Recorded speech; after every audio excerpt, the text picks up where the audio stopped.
మధు టీవీకి స్వాగతం. కలియుగ వైకుంఠ దైవం శ్రీ వెంకటేశ్వర స్వామి కొలువుదీరిన తిరుమలకు వెళ్లి శ్రీవారిని ఒక్కసారైనా దర్శించుకోవాలని ప్రతి హిందువు ఆశపడుతుంటారు. శ్రీవారిని దర్శించుకున్న తర్వాత వీలైనన్ని తిరుమల లడ్డూలు తీసుకోవాలని భక్తులు పోటీ పడుతుంటారు.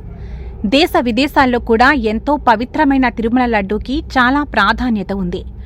అంత పవిత్రమైన తిరుమల లడ్డూ చిక్కితే చాలని శ్రీవారి భక్తులు అంటుంటారు.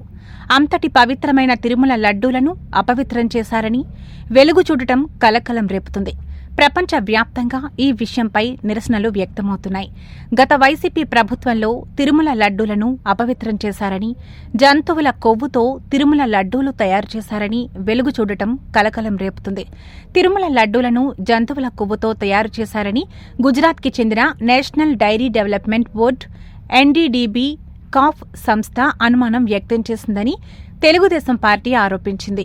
జగన్ ప్రభుత్వం హయాంలో తిరుమల తిరుపతి దేవస్థానం మహాప్రసాదమైన లడ్డూల తయారీలో వినియోగించిన నెయ్యిలో గొడ్డు కొవ్వు, పంది కొవ్వు, చేప నూనె వంటివి కలిపారని ఎన్డీడీబీ అనుమానాలు వ్యక్తం చేసింది. జగన్ ప్రభుత్వ హయాంలో తిరుమలకు లడ్డూలు తయారు చేయడానికి తాము నందిని నెయ్యి సరఫరా చేయలేదని కర్ణాటకకు చెందిన నందిని కేఎంఎఫ్ స్పష్టం చేసింది. గత 50 సంవత్సరాలకు పైగా తిరుమల లడ్డూలు తయారు చేయడానికి నందిని నెయ్యిని సరఫరా చేసేవారు.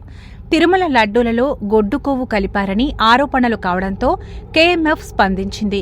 జగన్ సీఎం అయిన తర్వాత వైసీపీ నాయకుడు జగన్ చిన్నాన్న వైవీ సుబ్బారెడ్డి టీటీడీ చైర్మన్ అయిన విషయం తెలిసిందే. ఆ సందర్భంలో టీటీడీ నిర్ణయించిన ధరలకు నెయ్యి సరఫరా చేయలేమని కేఎంఎఫ్కి చెందిన యాజమాన్యం స్పష్టం చేసింది. ఆ సందర్భంలో ఎంతో రుచికరమైన నందిని నెయ్యి సరఫరాను అప్పటి టీటీడీ యాజమాన్యం నిలిపివేసింది. తిరుమల లడ్డూలు తయారు చేయడానికి నందిని నెయ్యిని నిలిపివేయడంతో పెద్ద దుమారం చెలరేగింది.